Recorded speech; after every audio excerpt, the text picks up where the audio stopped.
presence, feast with thanksgiving and celebrate His love. Come to the table, enter His presence, feast with thanksgiving and celebrate His love. This is the house of the Lord, the gates are open wide, sinners and saints, strong and faint, all welcome to come inside. Come to the table, enter His presence, feast with thanksgiving and celebrate His love.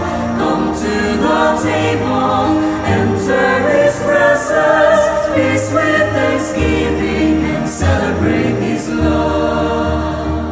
Sa ngala ng Ama, ng Anak at ng Espiritu Santo, Amen. sumainyo ang Panginoon. At sumaiyo rin.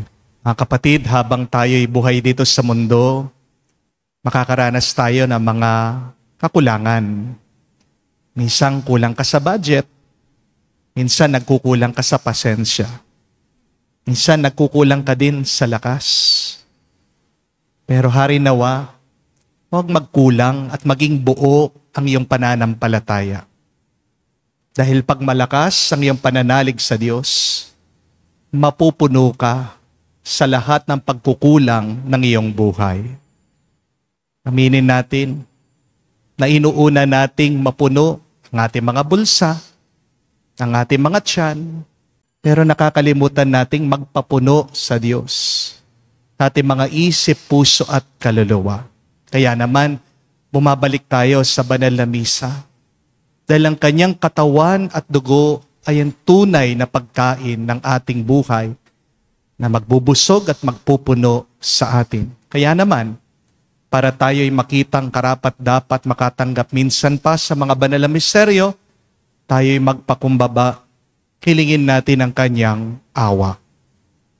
Inaamin ko Sa makapangyarihang Diyos at sa inyo mga kapatid, na lubha akong nagkasala sa isip, sa salita, sa gawa at sa aking pagkukulang. Kaya isinasamo ko sa mahal na Birheng Maria, sa lahat ng mga anghel at mga banal, at sa inyo mga kapatid, na ako'y ipanalangin sa Panginoong ating Diyos. kaawaan tayo na makapangyarihang Diyos, patawarin tayo sa ating mga kasalanan, patnubayan tayo sa buhay na walang hanggan. Amen.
Gloria in excelsis Deo.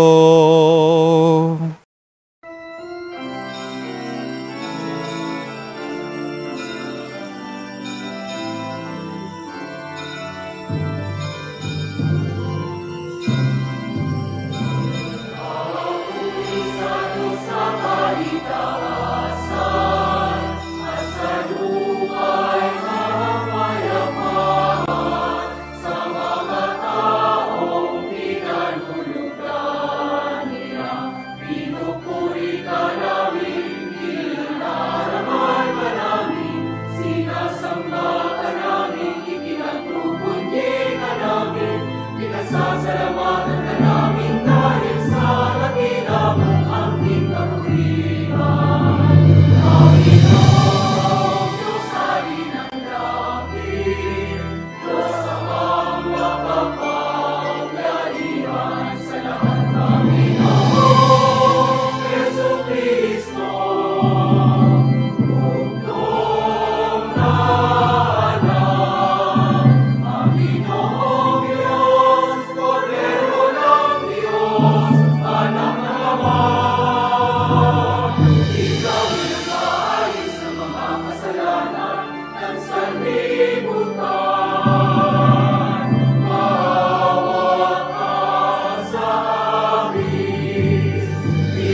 Manalangin tayo.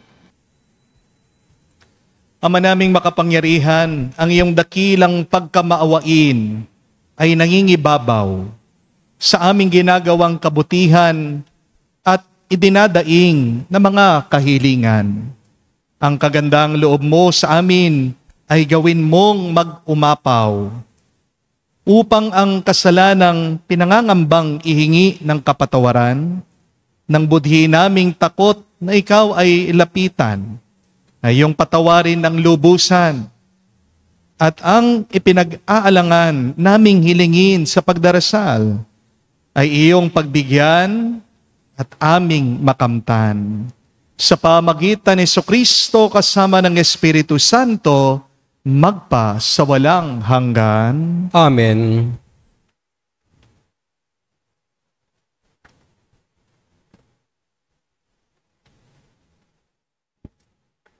Pagbasa mula sa aklat ni Propeta Habakuk.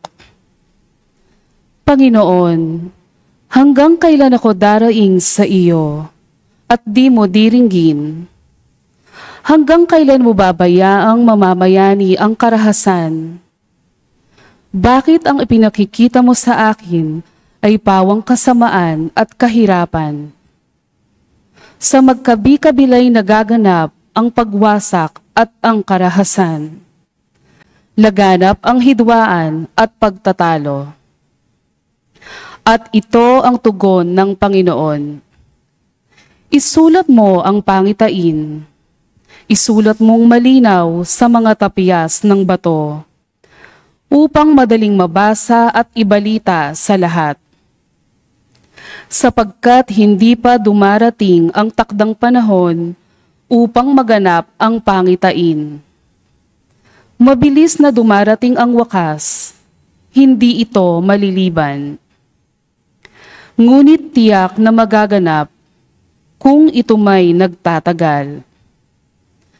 Masdan mo, ang hambog ay mabibigo sa kanyang kapalaluan, ngunit ang matuwid ay mabubuhay sa kanyang katapatan.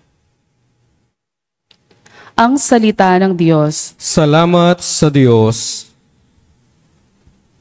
Panginooy inyong dinggin, huwag niyo siyang salungatin.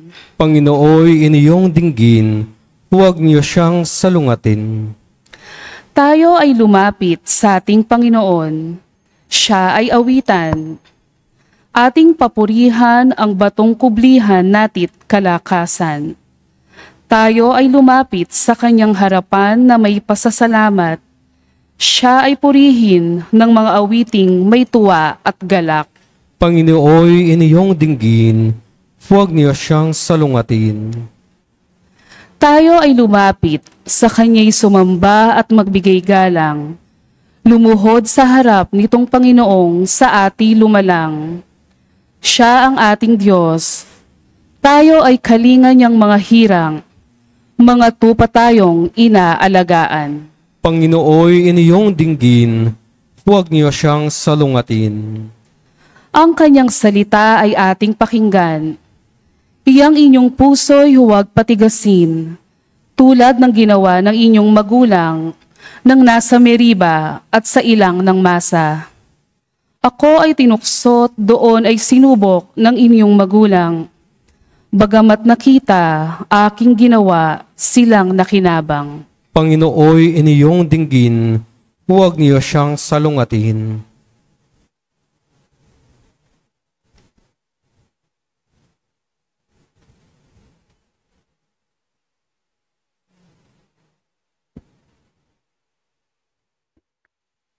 Pagbasa mula sa ikalawang sulat ni Apostol San Pablo kay Timoteo. Pinakamamahal ko, ipinaalala ko sa iyo na maging masigasig ka sa pagtupad sa tungkuling tinanggap mo sa Diyos nang ipatong ko ang aking mga kamay sa ulo mo. Sabagkat hindi espiritu ang kaduwagan ang ibinibigay sa atin ng Diyos, kundi espiritu ng kapangyarihan, pag-ibig at pagpipipigil sa sarili. Kaya't huwag mong ikahiya ang pagpapatuto tungkol sa Panginoon o ang aking pagkabilanggo dahil sa Kanya. Sa halip, ihati ka sa kahirapan dahil sa mabuting balita. Gawin mong batayan ang mga aral na itinuro ko sa iyo. Yamang ang mga ito'y pawang katotohanan. Manatili ka sa pananampalataya at sa pag-ibig na tinanggap natin sa pakikipag-isa kay Kristo Jesus.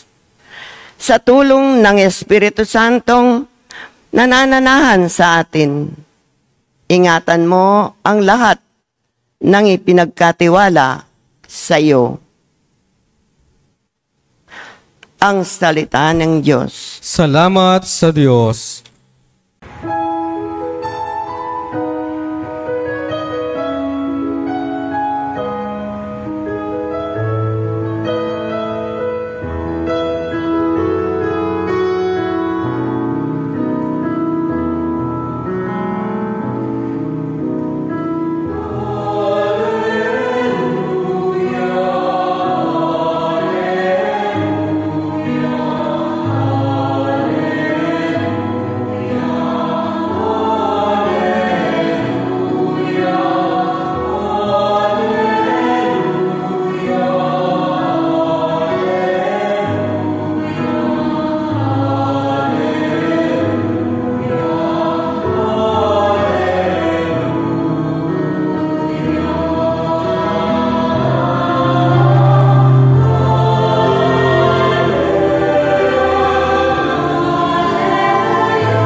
Balita sa inyo ngayon, salita ng Panginoong iiral habang panahon. Aleluya, aleluya. Sumainyo ang Panginoon. At sumaiyo rin. Ang mabuting balita ng Panginoon ayon kay San Lucas. Papuri sa iyo, Panginoon. Nung panong yon, sinabi ng mga apostol sa Panginoon, dagdagan po ninyo ang aming pananalig sa Diyos. Tumugon ang Panginoon, kung maging sinlaki man lamang ng butil ng mustasa ang inyong pananalig sa Diyos, masasabi ninyo sa puno ng sikamorong ito, mabunot ka at matanim ka sa dagat, at tatalima ito sa inyo. Ipalagay natin kayo'y may aliping nag-aararo o nagpapastol ng inyong tupa. Pagkagaling niya sa bukid, sasabihin ba ninyo sa kanya, halika at nang makakain ka na? Hindi. Sa halip ay ganito ang sasabihin ninyo, ipaghanda mo ako ng hapunan, magbihis ka, at silbihan mo ako habang ako'y kumakain. Kumain ka, pagkakain ko. Pinasasalamatan ba ang alipin dahil sa ginawa niya ang inutos sa kanya? Gayon din naman kayo. Kapag nagawa na ninyo ang lahat ng inutos sa inyo, sabihin ninyo, kami mga aliping walang kabuluhan, tumupad lamang kami sa aming tungkulin. Mga kapatid, ang mabuting balita ng ating Panginoon. Pinupuri ka namin, Panginoong Hesukristo. Magandang araw po muli sa inyong lahat and a blessed Sunday po sa inyong lahat. Pakigreet nyo naman po ang inyong mga katabi. Happy Sunday! No? Happy Sunday po sa inyong lahat. Lalong-lalo na sa ating mga OFW, mga bagong bayani natin. Pinagdarasal po namin kayo na sana pagpatuloy niyo po ang inyong pagsusumikap para sa inyong mga pamilya.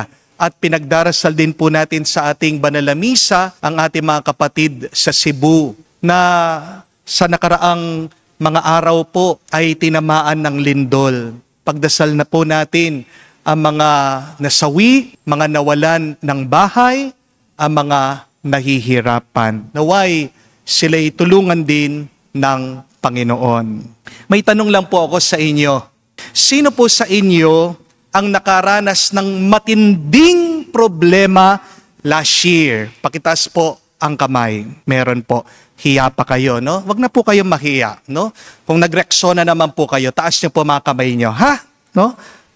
Ngayon po ang tanong ko, sino po sa inyo yung nagkaroon ng napakaraming utang last year? Taas ang kamay. Meron po. Di po ba? Pero ang tanong ko, buhay pa rin po ba kayo hanggang ngayon? Opo, no? Sino po sa inyo ang nagkaroon ng matinding sakit last year?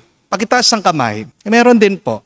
Pero tanong, buhay pa rin po ba kayo hanggang ngayon? Kurutin nyo nga po ang mga sarili nyo. Baka nananaginip lang kayo. Buhay pa po kayo. Di po ba? Sino po sa inyo last year ang may problema sa kanila mga asawa? Taas ang kamay. 2 kamay pa ang itataas. Hindi po ba? Pero tanong ko po, kahit na iniisip mo, nadidepress ka na, ayaw mo na, gusto mo na magpakamatay dahil dyan sa iyong asawa, hanggang ngayon, di ba? Buhay ka pa rin? Amen? Tignan niyo po, mga kapatid. Pagkadami-dami man ng iyong problema, nakaraos ka pa rin. Buhay ka pa rin ngayon. Amen? Tignan niyo nga mga katabi niyo. Buhay ba yan? O baka nagmumulto na yan? Buhay! Hindi po ba? Buhay ka, buhay siya, buhay tayong lahat. Hindi po ba milagro yan? Amen? Pagkahirap-hirap man ng buhay, sa gitna ng napakarami nating suliranin at pagsubok, yung buhay tayo, isang malaking himala na yan galing sa Diyos. Amen? Tandaan niyo po, merong mga tao na walang problema, pero kaninang umaga, hindi sila nagising. Yung ikaw, kahit na sabihin mo, marami kang problema, bigat na bigat ka, yung binuhay ka lang ng Diyos, kapatid, magpasalamat ka na. Magpuri ka sa Diyos. Amen? Tignan nyo lang nga po yung mga kapatid natin sa Cebu. Napakahimbing po ng tulog ng iba. Lumindol, nadaganan po sila ng pagkakalaki-laking mga bato. Ikaw kapatid, nandyan ka. Buhay ka pa. Yun yung mas mahalaga. Kasi ibig sabihin, may mangyayari pang mas mabuti. Ano pang inaalala mo? Pero yan ang tanong. Bakit napakarami sa atin, ang dami ng nalampasang problema sa buhay, nanghihina pa rin ang kanilang pananampalataya, ang kanilang pananalig sa Diyos. Ginagawa nilang walang kwenta yung tulong ng Diyos sa kanila. Makakalimutin po tayo At hindi natin pinofocus o binibigyan ng pansin yung tulong ng Diyos sa atin araw-araw. Amen? Alam niyo po, minsan naiisip ko, bakit kaya yung mga apostol ng ating Panginoong Jesucristo, kasama naman nila si Jesus araw-araw. Pero pansin nyo, balikan yung ebanghelyo, sila pa yung may lakas ng loob humingi sa Panginoon, ano yung tinatanong nila? Ano yung nire-request nila? Panginoon, dagdagan mo naman ang aming pananalig. Dagdagan mo naman ang aming pananampalataya. Lord, increase our faith. Araw-araw nilang kasama ang ating Panginoon. Sila mismong nakakasaksi sa mga kababalaghan, milagro, himala na ginagawa ng ating Panginoon. Di ba dapat solid na yung kanilang faith? Pero bakit hindi? Yan yung nakakapagtaka. Di po ba? Pagkatapos ng lahat ng tinuro ng ating Panginoon, pinakitang himala ni Kristo, bakit nagdududa pa rin sila? Nangangamba pa rin sila? Nanghihina pa rin sila?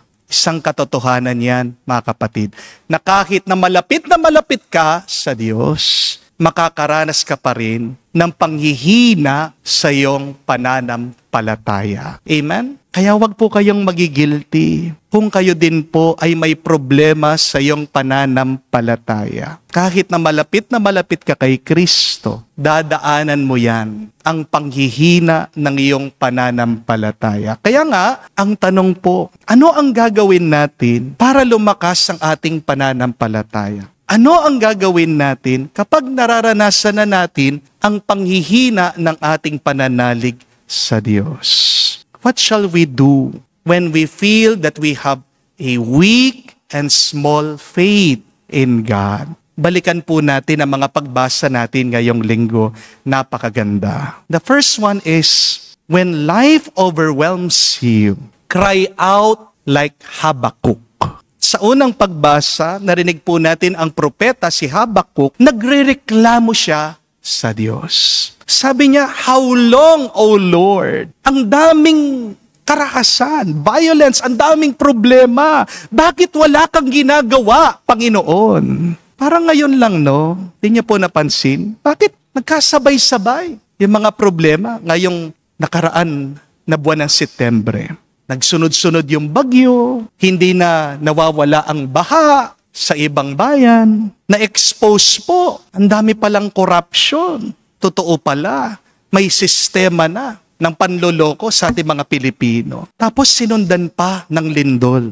Wala pa po yung the big one dyan, ha? Sipin niyo po, 6.9 yung nangyari sa Cebu. Kung daw po mangyayari yon dito sa Central Luzon, lalong-lalo na sa Maynila, milyon-milyon po ang mamamatay. Nakakatakot, di po ba? Pero, hindi naman po masama kung ating tatanungin ng Diyos tungkol dito. Wala pong masama kung tayo ay iiyak sa Diyos dahil dito sa ating mga masamang nararanasan. At alam niyo po, mas okay na maging honest tayo sa ating pagrereklamo minsan sa Diyos kesa dun sa tahimik kang nagtatampo.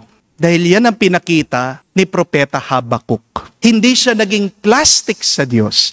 Diretso siya sa kanyang pananalangin sa Panginoon. Kasi kung magtatampo ka lang at hindi ka lalapit sa Panginoon, paano kanya sasagutin? The point is, my dear friends, when your faith feels weak, do not run away from God. Rather, run to Him, even when tears are flowing from your eyes. Run to God, even if you have so many questions, you are confused. Run to God, even if you have complaints. Mas delikado po yung tahimik lang kayo. Kasi pag kinikimkim mo, sasabog ka. Di po ba? Kapag tinatago mo, mabibigatan ka. Di po ba? Pagdasal po kayo, mga kapatid, kausapin niyo ang Diyos at makakatanggap kayo ng sagot sa Kanya kung makikinig ka sa katahimikan. At ang sagot na yan ang magbibigay sa iyo ng lakas ng loob. Amen? But secondly, when your faith is weak or small, fan the flame of God in you. Fan the flame of God in you. Yan naman po ang ating narinig sa pangalawang pagbasa. Galing po kay San Pablo, pinapaalala niya kay Timoteo. Sabi niya, palablabin mo ang tungkulin na tinanggap mo sa Diyos. Parang ganito nyo lang po isipin. Ang pananampalataya ay parang ihawan. Kung papabayaan mo Yung nagbabagang uling, manlalamig yan. Mamamatay yan. Di po ba? Pero kung papaypayin mo, magliliyab ulit yan. Kaya minsan, kailangan natin ng kakaunting effort. Di po ba? Ang buhay natin, kung isipin nyo, parang cellphone. Bakit ka nalolobat minsan? Kasi palagi mong ginagamit ang buhay na ito, hindi mo naman sinacharge. Di po ba? Kung hindi mo sinasaksak doon sa kuryente, natural, hindi po malalagyan ng baterya. Mauubos ang baterya. Di po ba? It is the same with our faith. If you do not recharge through prayer, through the Holy Mass, through reading the Scripture, malolobat ka talaga, kapatid. The point is, your faith, though it is little or small, can be recharged. Maliit man yan, pero kung makapangyarihan, may pakinabang sa'yo yan. Di po ba? Maliit lang ang iyong relo, pero sinasabi sa'yo kung ano ng oras. Maliit lang ang cellphone mo, pero pag madilim, nagagamit mo pa rin na flashlight. Maliit man ang iyong pananampalataya, pero kung yan ni-recharge ng Diyos, aba, yan magpapalakas sa'yo. Di po ba? Kaya ganyan kahalaga ang ating palaging pagsisimba. Kung nga yung cellphone mo, araw-araw sinacharge mo, dapat ikaw din araw-araw ka magsimba. Pero ang iba sa inyo, kailan nagsisimba? Pag birthday, pag Pasko, swerte ka na lang. Kung magsisimba yan, pag may namatay, hari nawa, hindi ikaw, yan na doon sa kabaong. Di po ba? Kaya nanghihina ka. Kasi hindi ka nagpaparecharge sa Diyos. Basahin niyo po ang salita ng Diyos. Because the Word of God is our life, a lamp under our feet. At sumama ka din sa mga ibang mananampalataya. Pansin niyo, kapag wala kang ganang kumain pagkatapos may nakita kang tao, ang sarap kumain talagang, no? Subo ng subo, natatakam ka din. Ganyan din po sa ating pananampalataya. Bakit nangihina ka? Kasi lumayo ka sa mga ibang nananalig sa Diyos. Fan the flame of God in you. Third, little faith is not useless faith if you offer it to God. Sa Ebanghelyo, narinig natin ang mga apostol, pinapadagdag nila ang pananampalataya nila kay Jesus. Ibig sabihin, meron na silang pananampalataya. Kaya nga, pinaalala ng ating Panginoon sa kanila, huwag nilang iismulin ang kanilang pananampalataya. Sabi niya, kahit na maliit lang ito, kamuka ng buto ng mustasa, kaya mong sabihin sa puno, umalis ka dyan, mabunot ka dyan, pumunta ka sa dagat, gagawin niya. Sobrang liit lang po ng buto ng mustasa. Kung ilalagay niyo daw po sa inyong daliri, parang isang maliit na buhangin. It is small and yet powerful. Ang kapatid, sinasabi sa atin ng Panginoon, pinapaalala niya, hindi mahalaga gaano kalaki ang iyong pananampalataya. Ang mas mahalaga, gaano kalaki at makapangyarihan ang Diyos na iyong pinaniniwalaan. Remember that. Faith is not about how strong you are, but faith is a belief how strong God is. Amen? Basta't may pananampalataya ka, baker mo ang langit, tutulungan ka ng langit, magpapaulan ng biyaya ang langit para sa iyo. If you have faith, no matter how big, how small, how weak, how strong it is, heaven will help you. Heaven will back you up. Kaya, alisin niyo po sa bokabularyo niyo, sinasabi niya, imposible. Malilinis pa ba ang sistema ng ating gobyerno sa corruption? Yung iba sasabihin, imposible. Kaya walang nangyayari. Palitan mo yung imposible sa I'm possible. Huwag niyo sasabihin na wala ng pag-asa.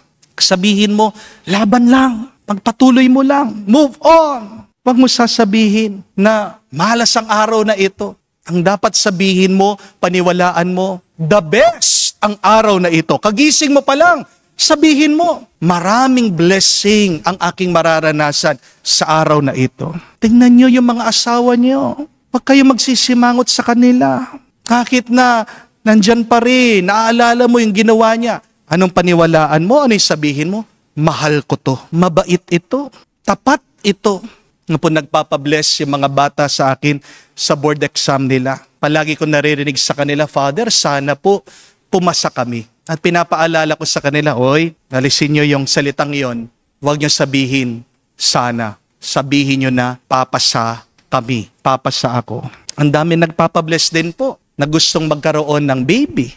Ano sinasabi ko sa kanila pagkatapos kong binasbasan? Bigyan nyo na ng pangalan yung anak nyo. Nabibigla ako, humihingi sila ng baby, pero hindi pa sila nakaplano. Kaya yung mga iba, ginawa po nila, alam niyo yung milagro, bumalik dito, tuwang-tuwa, buntis na yung babae. Hindi po ako nakabuntis, ha? Baka isipin niyo akong tatay, no? Pero yung pagbibigay mo ng pangalan dun sa bata, kahit na wala pa, hindi po ba? Yan ang tanda na ikaw ay nananalig at nananampalataya, merong ginagawa at gagawin ng Diyos. Lalakas ang iyong pananampalataya kung palagi kang nakatingin sa kung ano ang gagawing mabuti ng Diyos para sa iyo. So the point is, do not hate your faith just because you think it is small or weak. But the best thing to do is offer this faith always to God. Meron bang tutubo kung walang buto? Wala, hindi po ba? Nandiyan na yung buto sa iyo eh. Ang kailangan mo lang, ilapit mo sa Diyos, padilig mo sa Kanyang grasya at pagpapala, at hayaan mo ang Diyos sa magpapalaki at magpapalago diyan. Remember that your faith, no matter how small it is, what is important is, God is great. Lastly, if you want your faith to grow, serve with humility. Kayo nga po, serve with humility. Tinapos po ng ating Panginoong Jesucristo ang kanyang turo sa pamamagitan ng pagbibigay ng isang larawan, ang alipin na naglilingkod na tapat. At ang ganda po ng aking nabasa, sabi niya, if you're waiting on God, do what servers do. Wait. Kung naghihintay ka sa Diyos, paano ka maghintay ng mabuti? Maglingkod ka. At ano pong ginagawa ng mga waiter? Naghihintay sila dun sa mga customer. Mga kapatid, kaya hindi lumalakas ang pananampalataya mo kasi nagmamadali ka. Di po ba? Lalakas ang pananampalataya mo kung marunong ka maghintay at magpasensya, kung maglilingkod ka lang sa Diyos. Sabi nga po sa Biblia, those who wait on the Lord, their strengths are renewed. Bakit sa tingin niyo po nagtatrabaho ang iba? Kasi umaasa sila, nasaswelduhan sila. Di po ba? Kung hindi ka rin naman babayaran sa kumpanya, magtatrabaho ka pa ba? Di ba hindi? Pero kung sa Diyos ka nagtatrabaho, ano sa tingin niyo po ang iyong tatanggapin? Nakasulat po yan sa sulat ni San Pablo sa mga tao ng Kolosa. Whatever you do, work with all of your heart, working not for men, but working for the Lord. And you will receive an inheritance from the Lord as your reward. Baka nagtatrabaho ka, pero hindi mo binibigay ang iyong puso. Baka meron kang ginagawa, hindi mo inaalay sa Diyos. Yan ang dahilan. Bakit nanghihina ka? Alam niyo po ba kung sino ang may pinakamalakas na pananampalataya sa ating mga Pilipino? Ito po ha, yung mga katutubo, the natives. Kasi may napanood po akong interview kay Miss Cara David. Di ko alam kung napanood niyo po yan sa social media. Pumunta daw po siya sa bundok, tinignan niya, binidyo niya, binantayan niya yung kabuhayan ng mga katutubo. Namingwit daw po sila, kumuha sila ng isda. At sabi ni Cara David, nakita niya, dami pong isda. Ay, kumuha pa po tayo. Ano po yung sagot ng mga katutubo? Bakit po? Sapat na to, ang dami na po natin nakuha. Sumagot daw po si Miss Cara David, para meron po kayong kakainin bukas at sa susunod pang araw. Alam niyo po kung ano sabi ng mga katutubo? Bukas po, nandyan pa rin yan. At ibibigay pa rin yan ng Diyos sa amin. Kung kukunin natin ang lahat, paano naman po yung iba? At kung uubusin po natin lahat ng isda, baka hindi na po tayo bigyan ng Diyos. Wow! Ang lalim po ng pag-iisip, no? Ang tibay po ng kanilang pananampalataya. Hindi po nag-aral yan. Ang malungkot na kwento, ang dami sa atin nakapag-aral sa Catholic school, pero ano ang naging produkto? Napakagahaman natin, napakasakim ng iba. Bakit merong matakaw sa kayamanan sa pera? Bakit merong ganid? Kasi nakakalimutan na nila na magtiwala sa Diyos. Nakalimutan ng mga tao na matakaw, kumukuha ng kaba ng bayan that God provides. Amen? Kung maglilingkod ka, kapatid, you serve. Diyan lalakas ang iyong pananampalataya. Sinasabi mo, alam ko, Panginoon, hindi mo ako pababayaan. Napakaganda po ng sabi turo ni Santa Catalina, sana wag niyong makalimutan. Narinig po niya ang Diyos, sinabihan siya, Daughter, if you take care of my business, I will take care of yours. Wow, nung ibig sabihin, kung paglilingkuran mo unang-una ang Diyos, makikita mo, ibabalik niya sa iyo ano man ang kailangan mo, ipagkakaloob niya. Take care of God's things, and God will take care of your things. So when you feel that your faith is small, keep on serving because faith grows in quiet obedience. Kaya mga kapatid, huwag niyo pong kalimutan, ano ang kailangan nating gawin kapag tayo ay naghihina sa ating pananalig at pananampalataya. First, cry to God honestly. Say to God your problems. Huwag ka maging plastic sa iyong panalangin. But second, fan the flame in you. Mag-recharge ka. Huwag kang mag-isolate. Huwag kang lalayo sa Diyos. Third, offer your mustard seed of faith to God. God will handle the impossible. Meron tayong Diyos na mga imposible, kaya niyang gawing posible para sa iyo. And fourth and lastly, serve with humility. Faith grows in ordinary fidelity. So today, if you feel your faith is weak, remember, hindi naman kailangan na malaki agad ang iyong pananampalataya. Basta't buo lang ang iyong pananalig sa Diyos. Sapat na yan sa Diyos kung ilalapit mo sa Kanya, dahil tandaan niya po that grace is built on nature. Kapag tinaas mo sa Diyos ang lahat, palalakihin niya, palalaguhin niya, at magkakaroon ka pa ng bungang sobra-sobra. Kaya sa banal na misang ito, tayo po ay magdasal. Sabihin natin, Panginoon, maliit man ang aking pananampalataya at pananalig ngayon, pero sa iyo ko binibigay ang lahat. Ikaw na pong bahala, o Panginoon. Basta't wag mo akong bibitawan ngayon at magpakailanman. Amen. Tumayo po tayo, pahayag natin ang ating pananampalataya at isabihin, sumasampalataya ako sa Diyos samang makapangyarihan sa lahat na may gawa ng langit at lupa. Sumasampalataya naman ako kay Hesukristo, iisang anak ng Diyos, Panginoon nating lahat. Nagkatawang tao siya lalang ng Espiritu Santo, ipinanganak ni Santa Mariang Birhen, pinagpakasakit ni Poncio Pilato, ipinangako sa krus, namatay, hinilibing, nanaog sa kinaroroonan ng mga yumao, nang may 3 araw na buhay na mag-uli, umakyat sa langit, naluluklok sa kanan ng Diyos amang makapangyarihan sa lahat. Doon magmumulang paririto at maghuhukom sa mga nabubuhay at nangamatay na tao. Sumasampalataya naman ako sa Diyos Espiritu Santo, sa banal na simbahang Katolika, sa kasamahan ng mga banal, sa kapatawaran ng mga kasalanan, sa pagkabuhay na muli ng mga nangamatay na tao, at sa buhay na walang hanggan. Amen. Bilang pagtalima sa hamon ng Panginoon, lumago tayo sa pananampalataya at hatid ng pagtitiwala sa Kanyang mahabaging pag-ibig. Idulog natin ang ating mga kahilingan, ating sabihin, Panginoon, dinggin mo kami. Panginoon, dinggin mo kami. Para sa inang simbahan, ang katipunan ng mga tapat na sumasampalataya sa buong daigdig, naway patnubayan siyang lagi ng pananalig na nakatuon sa kalinga ng Diyos sa kabila ng mga mahirap maunawa ang mga pangyayari sa buhay, manalangin tayo. Panginoon, dinggin mo kami.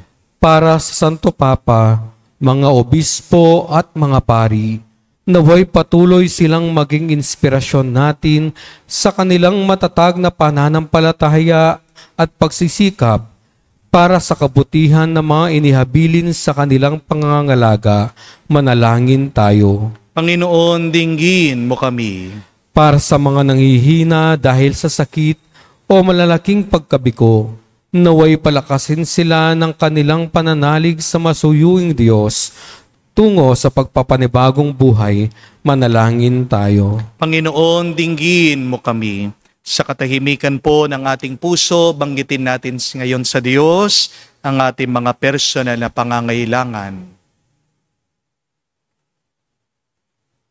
Panginoon, sa iyo ang larangan kung saan kami tinatawag para maglingkod. At sa iyo rin naman ang lakas na kailangan namin upang kami magbungang makapaglingkod.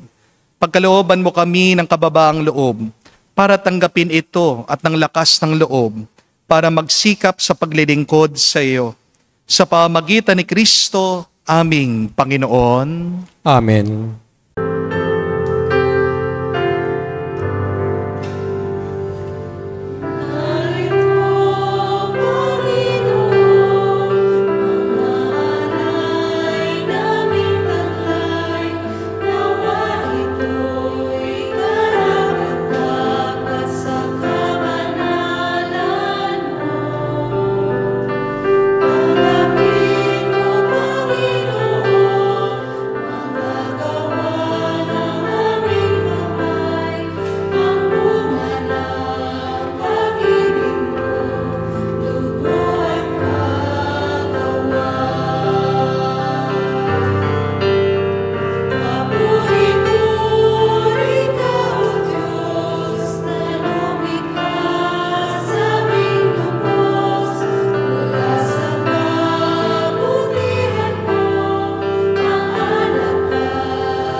Langin kayo mga kapatid, parang ating mga paghahain ay kalugdan ng Diyos amang makapangyarihan.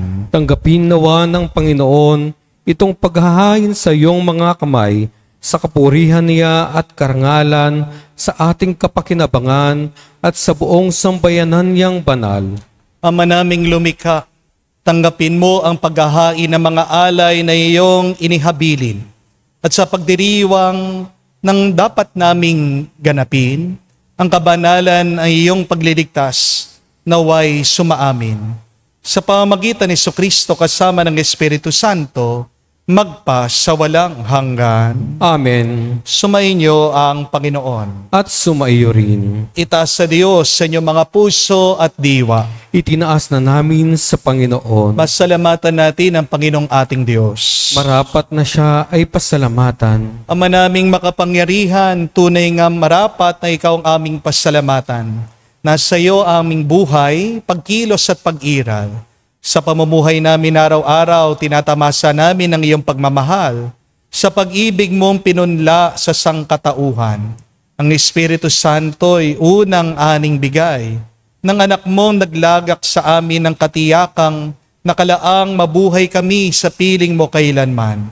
Kaya kaisa na mga anghel nagsisiawit ng papuri sa iyo, nang walang humpay sa kalangitan. Kami nagbubunyi sa iyong kadakilaan.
Ama naming banal, ikaw ang bukal ng tanang kabanalan, kaya't sa pamagitan ng iyong Espiritu, gawin mong banal ang mga kaloob na ito, upang para sa amin, maging katawan at tugo ng aming Panginoong Heso Kristo.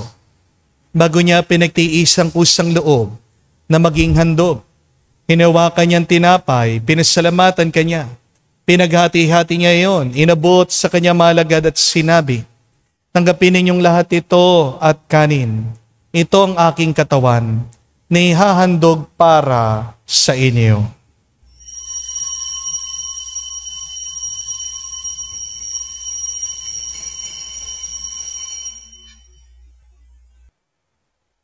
Gayon din naman, no matapos ang hapunan, hinawakan niyang kalis. Muli kanyang pinasalamatan.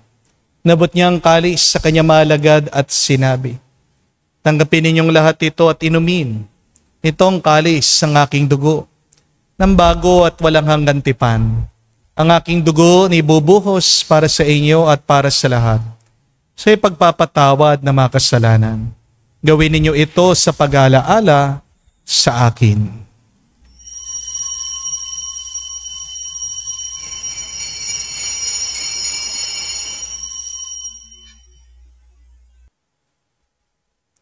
Ang misteryo ng pananampalataya.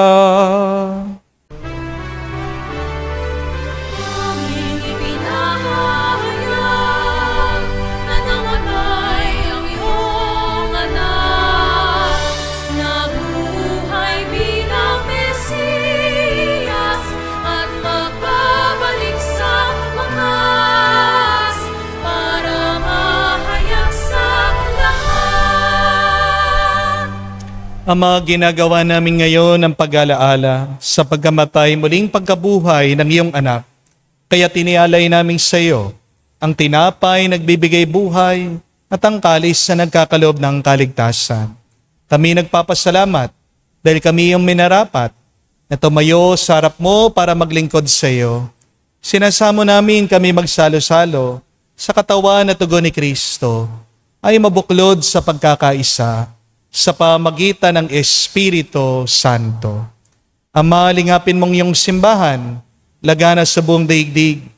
Puspusin mo kami sa pag-ibig. Kaisa ni Leon ang aming Santo Papa, si Florentino, aming Arsobispo, at ng Tanang Kaparian. Alalahanin mo rin ang aming mga kapatid na nahimlay may pag-asang sila'y muling mabubuhay. Gayon din naman lahat ng mga pumanaw. Kawan mo't sila at patuloyin sa iyong kalibanagan. Kawan mo't pagindapatin kaming lahat, makasalo sa iyong buhay na walang wakas. Kaisa na mahal na Birhen Maria, Ina ng Diyos. Kaisa ni San Jose ang kanyang malwalhating esposo. Kaisa na mga apostol, lahat ng mga banal, na namuhay dito sa daigdig na kalugod-lugod sa iyo, may pagdiwang nawa namin ang pagpupuri sa ikararangal mo sa pamagitan ng iyong anak, aming Panginoong Jesucristo. Sa pamamagitan ni Kristo, kasama niya at sa Kanya, ang lahat ng parangal at papuri ay sa iyo, Diyos Ama, makapangyarihan, kasama ng Espiritu Santo, magpasawalang hanggan. Amen, Amen, Amen, Amen, Amen, Amen.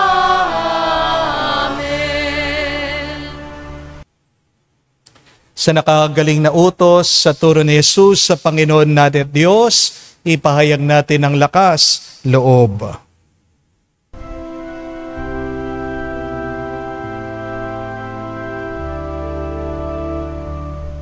Ama namin, sumasalangit ka, sambahin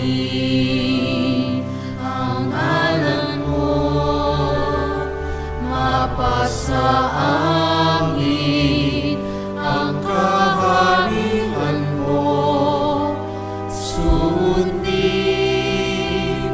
ang loob mo dito sa lupa, para nang sa langit.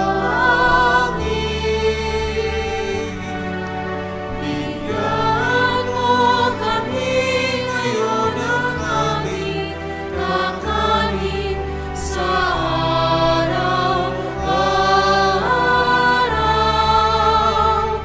at patawarin mo kami sa aming mga sala, para nang magpapatawad namin sa nagkakasala sa amin. At huwag mo kaming ipahintulot sa tukso, at iadya mo kami sa lahat ng masama. Hinihiling namin kami adyas sa lahat ng masama, pagkalooban ng kapayapaan araw-araw, ligtas sa kasalanan, ilayo sa lahat ng kapahamakan, samantalang aming pinanabikan ang dakilang araw ng pagpapahayag ng tagapagligtas naming si Jesucristo. Sapagkat iyo ang kaharian at ang kapangyarihan at ang kapurihan magpakailanman. Amen. Panginoong Jesucristo, sinabi mo sa mga apostol, kapayapaan ang iniiwan ko sa inyo. Ang aking kapayapaan binibigay ko sa inyo. Tunghayan mo ang aming pananampalataya at huwag ang aming pagkakasala. Pagkalooban mo kami ng kapayapaan at pagkakaisa ayon sa iyong kalooban. Kasama ng Espiritu Santo, magpa sa walang hanggan. Amen. Kapayapaan ng Panginoon ay laging sumainyo. At sumaiyo rin. Magbigayan po kayo ng kapayapaan sa bawat isa. Peace with you po. Kapayapaan po sa inyong lahat.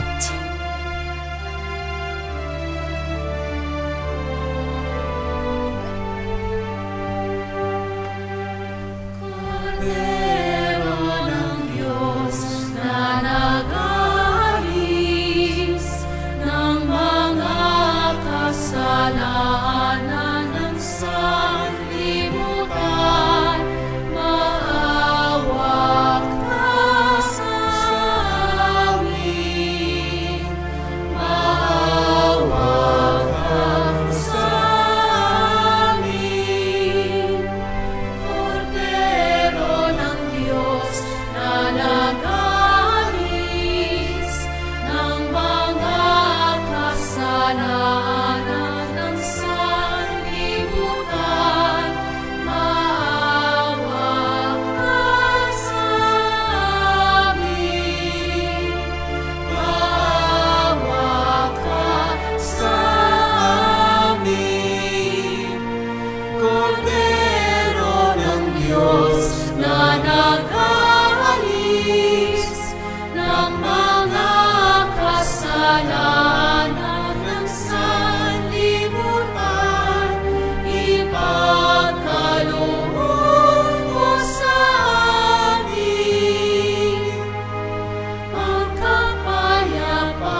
Mga kapatid, naririto ang ating Panginoong Yesukristo, ang Kordero ng Diyos.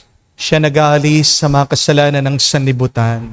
Mapalad tayong lumalapit sa piging ng Kordero. Panginoon, hindi ako karapat-dapat na magpatuloy sa iyo, ngunit sa isang salita mo lamang ay gagaling na ako.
Lumuhod po tayo ngayon para sa panalangin para sa mga may sakit.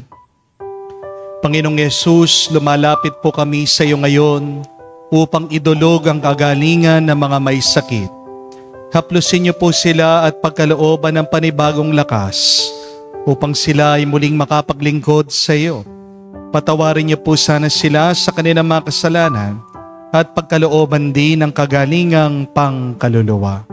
Sa katahimikan po ng ating puso, manggitin natin ang pangalan ng mga kapatitan nating may sakit para sa kanilang mabilis na kagalingan. Hinihiling namin ito sa ngalan ni Kristo, aming Panginoon. Amen. Panalangin para sa mga OFW. Ang mga pinapanalangin namin sa iyong natatanging kahilingan ng lahat ng mga nagtatrabaho sa ibang bansa. Tulungan mo sila bawat sandali ng kanilang buhay habang nasa ibang bansa. Palakasin mo sila kapag pinanghihinaan sila ng kalooban. Pagalingin mo sila tuwing nagkakasakit. Haluin mo sila kapag nalulungkot sila. Ilayo mo sila sa namang masama at kapahamakan upang magpatuloy sila lagi sa kanilang buhay. Mapahalagan nawa ng kanilang mga pamilya ang bawat sakripisyo nila sa ibang bansa upang wag masayang kanilang pagpapagal. Kawan at pagkalooban mo ng biyaya ang lahat ng mga OFW dahil sa iyo lamang aasa at wala nang iba pa. Ang lahat na ito ay aming sama-samang panalangin sa ngalan ni Jesus. Amen. Banal na muka ni Jesus, kaawaan mo kami. Tumayo po tayo. Manalangin tayo. Ama namin mapagmahal, pagkaloob mo sa pagsasalo namin sa pagkait inuming banal, kami ay maging katawan ni Kristo na aming pinakikinabangan sa pamagitan niya, kasama ng Espiritu Santo magpa sa walang hanggan. Amen. Kapatid, tandaan niyo po, walang perpektong pananampalataya o pananalig sa atin. Tayong lahat ay manghihina sa ating pananampalataya sa Diyos. Pero wag nating kalimutan, mga bagay na ito, kapag ikaw ay nanghihina na, una, na umiyak ka, sabihin mo, tapat at totoo, ano ang iyong nararamdaman sa Diyos. Huwag kang plastic. Dahil ang pinagpapala ng Diyos ay ang mga totoo, hindi ang mga nagbabalat kayo. Pero pangalawa, fan the flame that God has put in you. Mag-recharge ka. Araw-arawin mo ang pagsisimba. Makinig ka sa salita ng Diyos. Makisama ka sa mga ibang mananampalataya. Huwag kang lalayo. Huwag kang mananatiling mag-isa. But third, offer your faith to God no matter how small it is. Ang mahalaga, meron kang pananampalataya. At ano ang pananampalatayang yan? Isang paniniwala na mas malakas ang Diyos, na magagawa ng Diyos ang lahat ng imposibleng bagay, ipagkakaloob niya para sa iyo. Kahuli-hulihan, serve with humility. Tandaan niyo po ang turo, ang sinabi ng Diyos kay Santa Catalina ng Siena, "If you take care of my business, says the Lord, I will take care of your business." Unahin mo ang mga kagustuhan ng Diyos at uunahin din niya ang iyong kagustuhan. Kaya magandang pagnilayan, mga kapatid. Ano ba mga bagay sa aking buhay may kulang ngayon? Alisin mo ang salitang imposible at sabihin mo, I'm possible. Di ka makabayad sa utang, sabihin mo, I'm possible. Ikaw ay nanghihina, may sakit, sabihin mo, I'm possible.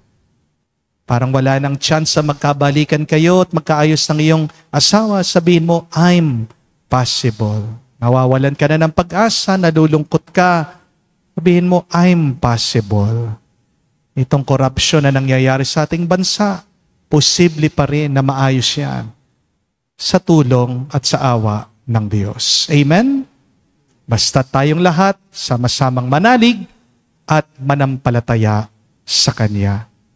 Walang magiging imposible, posible lahat sa tulong ng Diyos. Sumainyo ang Panginoon. At sumayo rin. At kayo basbasan ng Diyos, makapangyarihan sa lahat. Sa ngalan ng Ama, ng Anak, ng Espiritu Santo. Amen. Ang ating misa ay natapos na, humayo tayo sa kapayapaan ni Kristo. Salamat sa Diyos.